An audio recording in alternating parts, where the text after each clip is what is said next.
अरे 4 हड्डियों का वह लंगोटी वाला संत जिसकी एक आवाज पर हिंदुस्तान की 30 करोड़ जनता। हमारे इतिहास में श्री राम का बहुत ऊंचा स्थान है। श्री राम को पूज्य किसाते हैं, हो सलामत हार गिर कर रहे मुसाफिर।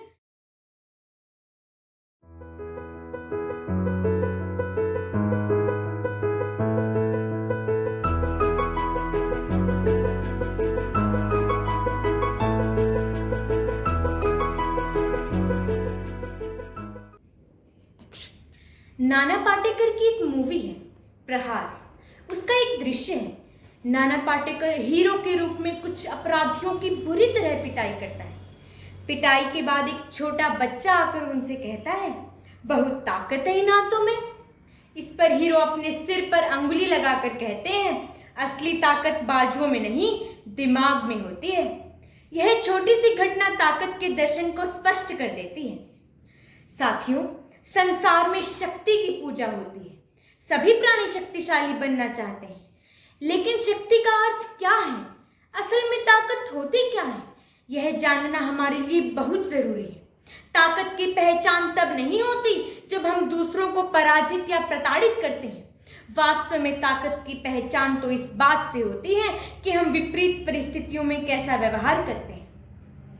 हम अपने आप पर नियंत्रण खोकर अपने शत्रु पर विजय प्राप्त नहीं कर सकते। युद्ध में सहनशीलता और धैर्य जैसे गुणों को छोड़कर हम अपने विरोधियों की ही चाल को नहीं समझ सकते। सहनशीलता और धैर्य से हम सही वक्त पर सही निर्णय ले पाते हैं। मत सोचो यह सहनशीलता कमजोरी कायरता है। सच पूछो तो ताकतवर ही कष्ट सहन कर सकता है। ताकत की पहचान नहीं है झल्लाने चिल्लाने में। ताकत है बस धैर्य धार कर आगे बढ़ते जाने में। ताकत है बस धैर्य धार कर आगे बढ़ते जाने। साथियों, हमारे इतिहास में श्री राम का बहुत ऊंचा स्थान है। श्री राम को पूज्य किसने बनाया? उनके धैर्य ने, उनकी सहनशीलता ने। अगर भरत को राज्य मिल जाने पर वो विद्रोह कर देते तो क्या वे इतना ऊंचा स्थान प्राप्त कर सकते थे? कभी नहीं। महात्मा गांधी को राष्ट्रपिता किसने बनाया?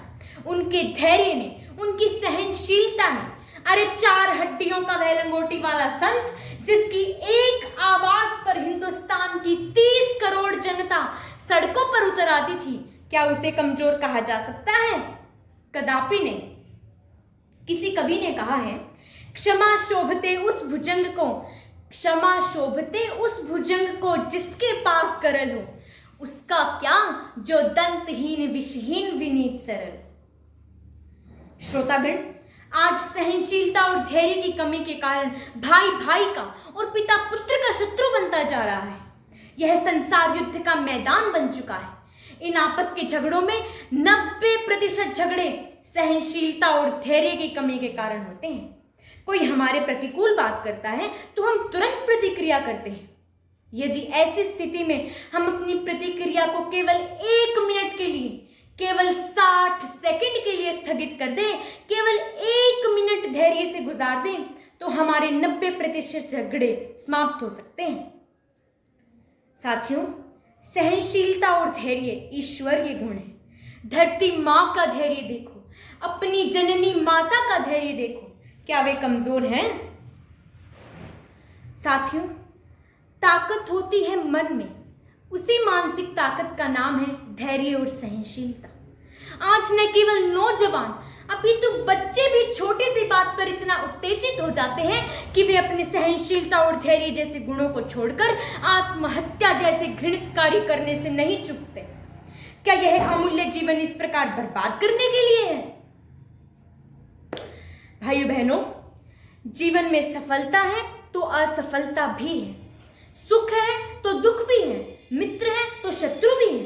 सभी परिस्थितियों का मुकाबला किया जा सकता है सहनशीलता और धैर्य से, और ये गुण हमारी ताकत है, कमजोरी नहीं। मुश्किलें दिल के इरादे आजमाती हैं, स्वप्न के पर्दे निगाहों से हटाती हैं। हौसला मत हार गिर कर रह मुसाफिर, ठोकरें इंसान को चलना सिखाती हैं। जय हिंद, जय भारत।